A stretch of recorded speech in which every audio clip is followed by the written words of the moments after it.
Les catastrophes naturelles affaiblissent les fondements de notre économie. Cela représente 2% de l'économie mondiale chaque année.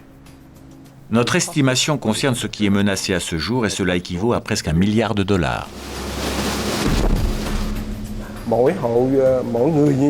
Nous avons besoin de $50 000 par personne pour les déplacer et les mettre en sécurité. Cela fait $1 milliard.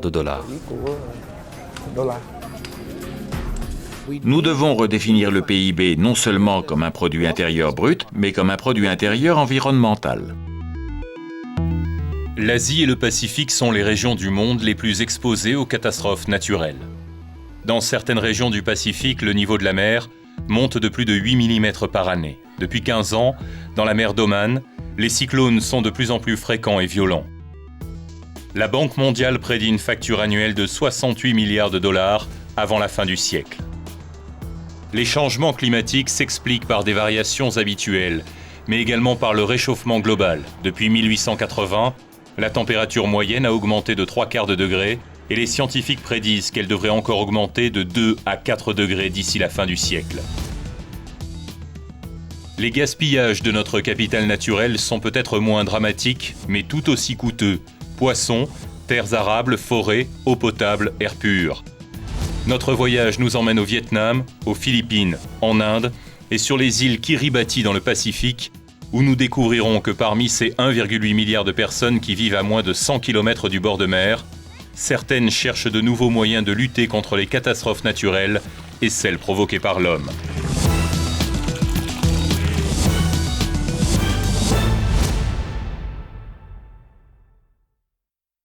Aux îles Kiribati dans le Pacifique Sud, la montée du niveau de la mer est inéluctable.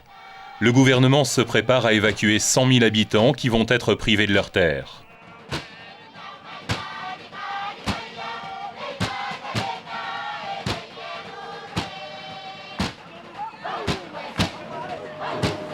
Selon le président de Kiribati, l'objectif est de migrer dans la dignité. Son vœu est d'éviter que les insulaires deviennent des boat people errant sur le Pacifique. L'axe principal se situe au niveau de l'éducation et la formation, afin que les habitants de Kiribati soient qualifiés pour faciliter l'accueil dans d'autres pays. Notre stratégie est d'éduquer notre population, de la former, afin que les gens puissent être des immigrés plutôt que des réfugiés. C'est important de comprendre cela, et il est important d'agir selon une politique déjà pratiquée dans d'autres pays. Kiribati est un archipel qui s'étend sur plus de 3,5 millions de kilomètres carrés d'océan. 32 petits atolls coralliens et une île sont habités. L'île de Tarawa est la capitale. Son point le plus élevé est seulement à 3 mètres au-dessus du niveau de la mer.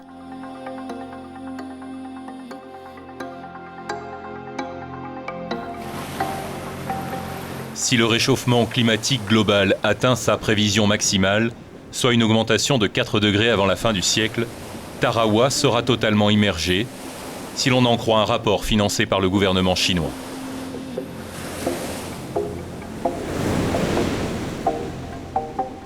Eria Maerere a 65 ans. Il a vécu presque toute sa vie à Tarawa. Son village, au bord de mer, est protégé par un solide mur de 2 mètres, mais il y a 2 ans, celui-ci s'est rompu lors d'une tempête.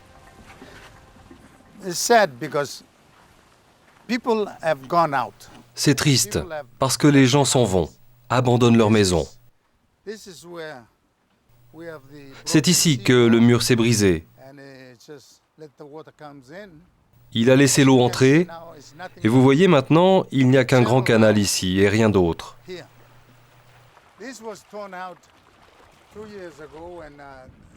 Il s'est brisé il y a 2 ans. Avant, il y avait des maisons partout. Il n'y en a plus. Cette famille, ici, est partie. Vous voyez, il n'y a plus que ce grand canal qui amène l'eau. Notre seul espoir est le bon Dieu. Comment peut-il nous aider dans cette situation ?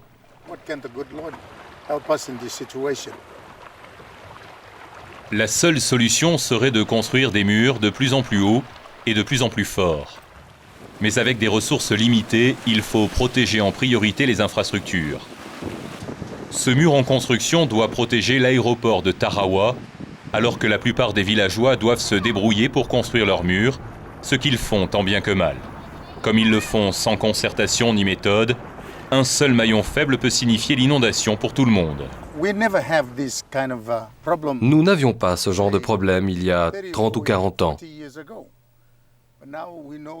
À présent, c'est évident que l'eau monte petit à petit. Et les gens commencent à s'inquiéter. La plupart des pays pensent qu'il suffit de reculer dans les terres, mais eux ont des montagnes. Ce n'est pas notre cas. Si nous reculons, nous arrivons de l'autre côté de l'île. Les problèmes de Kiribati ne s'arrêtent pas au niveau de la mer. Comme elle est l'île la plus développée de l'archipel, Tarawa attire les migrants qui viennent des autres îles. Avec 36 000 résidents, la densité de population au sud de l'île est de 10 000 habitants par kilomètre carré, l'une des plus fortes au monde.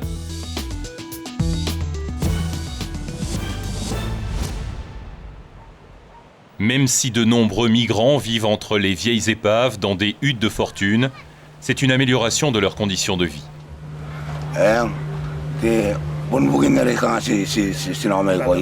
Je suis venu ici car Tarawa est la capitale.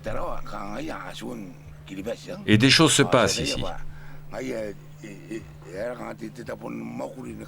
Il y a aussi une bonne école pour mes enfants. Pour moi, si j'ai besoin d'argent, il y a plein d'emplois. Et lorsque je pêche, je peux gagner de l'argent facilement en vendant mes prises. La population grandit rapidement et Tarawa ne peut répondre à toutes les demandes. L'approvisionnement en eau douce s'amenuise et l'eau salée contamine les puits.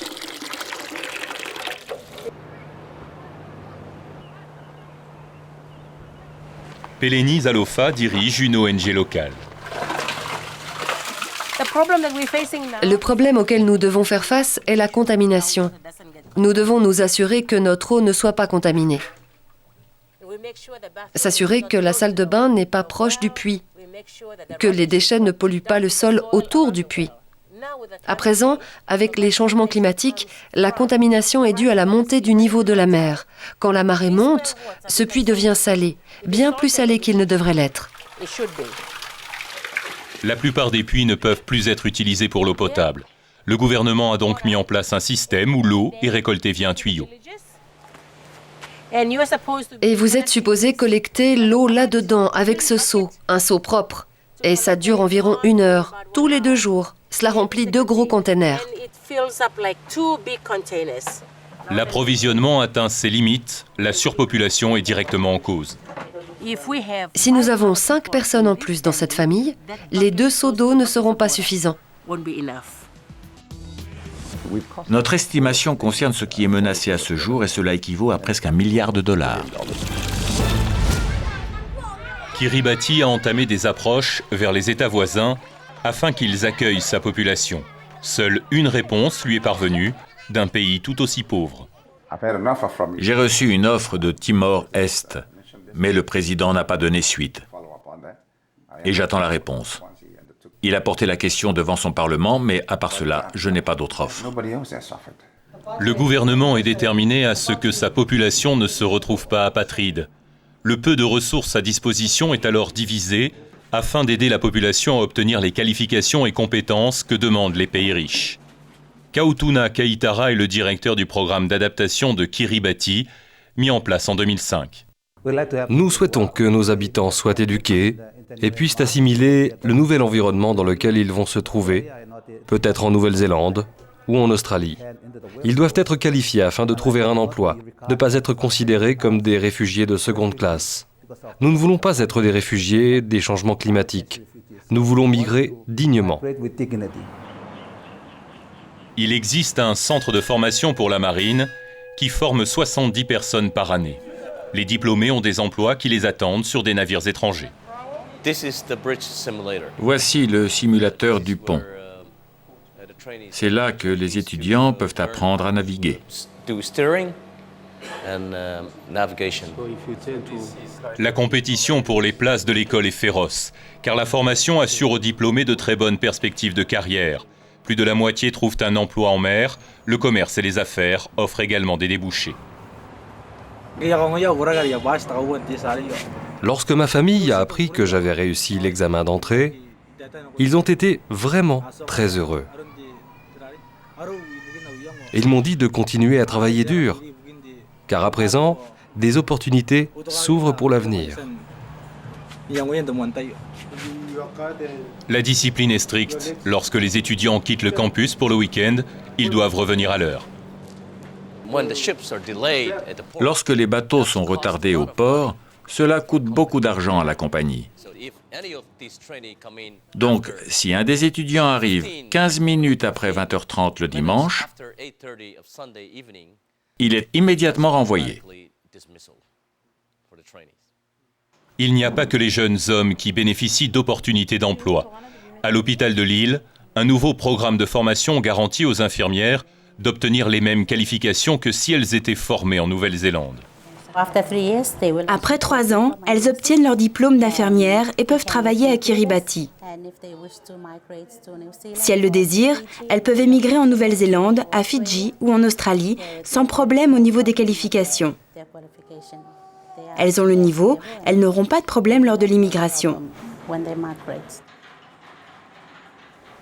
Le président de Kiribati espère que la perspective d'une catastrophe humanitaire, d'une nation entière se retrouvant sur la mer, va inciter la communauté internationale à investir dans une infrastructure qui permettrait d'arrêter la montée des eaux. Les gens ressentent une menace, une insécurité. Et la question véritable est, avons-nous un avenir ? Nous voulons croire qu'il est possible de rester encore des décennies sur ces îles. Mais dans la situation actuelle, cela ne pourrait être possible qu'avec de sérieux investissements, des ressources que nous ne possédons pas.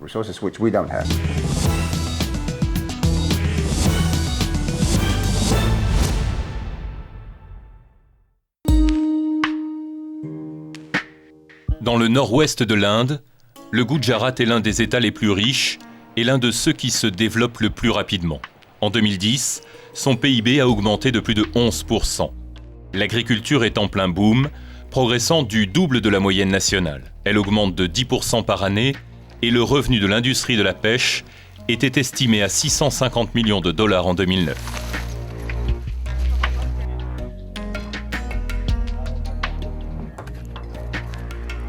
Mais les communautés d'agriculteurs et de pêcheurs sont exposées aux catastrophes naturelles. Entre 1995 et 2007, la fréquence des cyclones dans la mer d'Oman a été multipliée par 5 par rapport aux 25 années précédentes.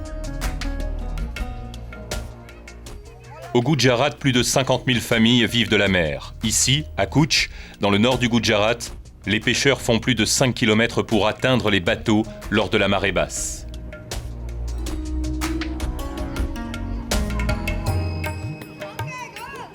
Bharat Patel travaille pour l'organisation de l'assistance aux pêcheurs, la MAS. Il rend visite aux pêcheurs qu'Amisha Ali Bouchad a son refuge sur l'une des dunes de sable qui longent la côte. Kamisha n'oubliera jamais la tempête de 1998 qui a enlevé la vie à 10 membres de sa famille. J'ai perdu ma mère, mon père, mon fils, mes neveux et d'autres membres de ma famille. On a vu beaucoup de tempêtes dans notre vie, mais un tel cyclone, c'était la première fois. L'augmentation de la violence des tempêtes n'est pas la seule menace. En parallèle à l'économie traditionnelle, le développement industriel est mal maîtrisé. Ici, à Bhadreshar, sur 60 km de côte, des criques sont aménagées et les mangroves sont supprimées. Si cette situation perdure, nous n'aurons pas d'avenir. La manière dont le gouvernement développe l'industrie signifie qu'un jour, toute notre communauté va disparaître. On ne pourra plus pêcher et nous n'aurons plus de moyens de survivre.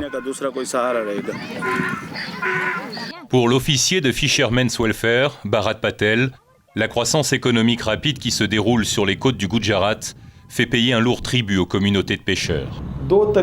La population de pêcheurs subit deux effets. Premièrement, la catastrophe de l'industrialisation créée par l'homme affecte la zone d'expansion des marais. La création de canaux a eu pour conséquence la perte de leur zone de pêche traditionnelle. Et ensuite, la pollution industrielle a nui aux poissons. Les prises diminuent drastiquement. La vulnérabilité des familles de pêcheurs est accentuée par le manque d'infrastructures de base. Les paroles de cette chanson disent que tous les citoyens ont droit à l'éducation et à des provisions d'eau potable. Pourquoi le gouvernement n'a rien fait pour le peuple de pêcheurs? Il n'y a pas d'eau potable, pas de route praticable, pas d'école à proximité, pas de centre médical. Nous sommes privés de nos droits. Le manque d'eau potable contraint les femmes à passer la moitié de la journée à aller chercher et porter l'eau depuis le puits le plus proche, distant de 4 km.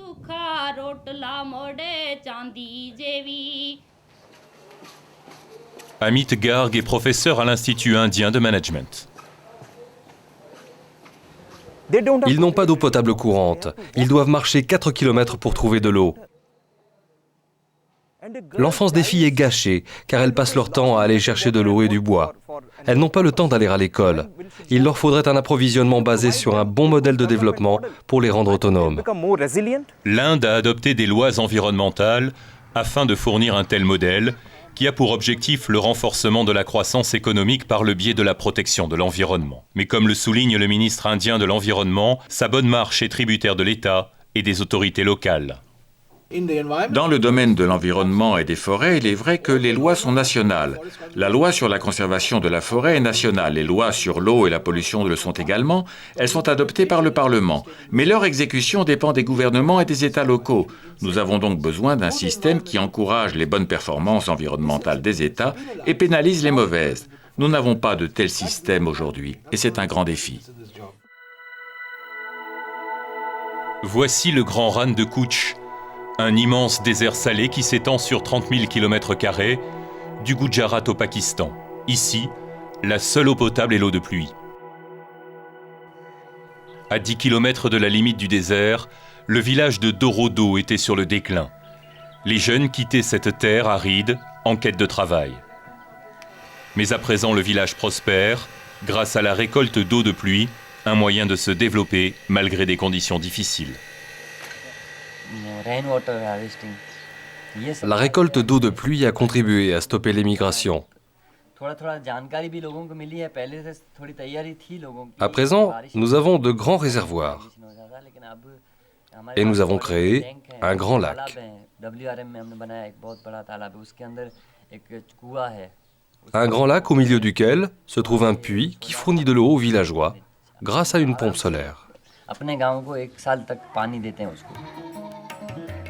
Les pluies de la mousson sont canalisées vers le réservoir qui ensuite approvisionne les cuves de stockage.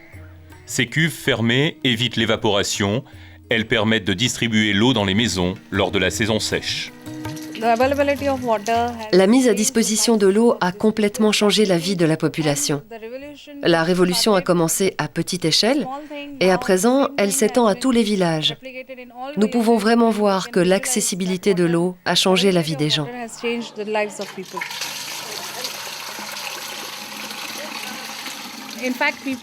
De nombreux touristes viennent pour voir le désert blanc et c'est probablement dû aux installations qui permettent d'avoir de l'eau.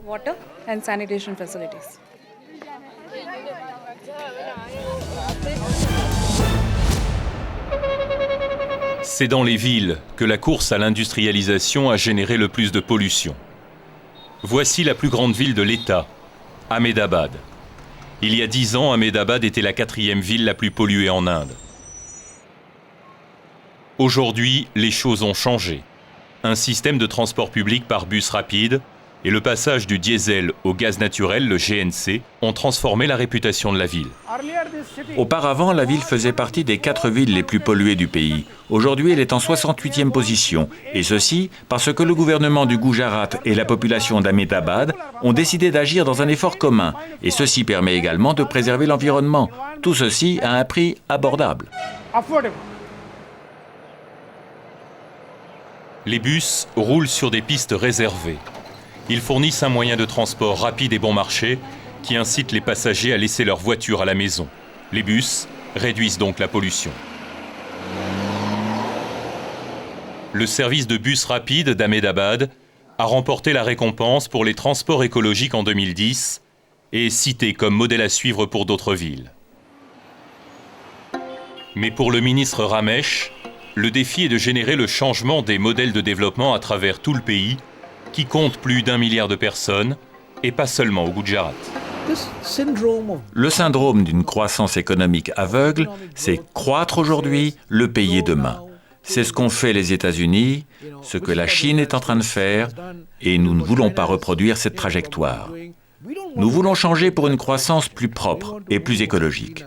Je pense que l'un des avantages d'une croissance tardive, comme en Inde, c'est qu'elle permet de ne pas reproduire les erreurs commises par les autres pays.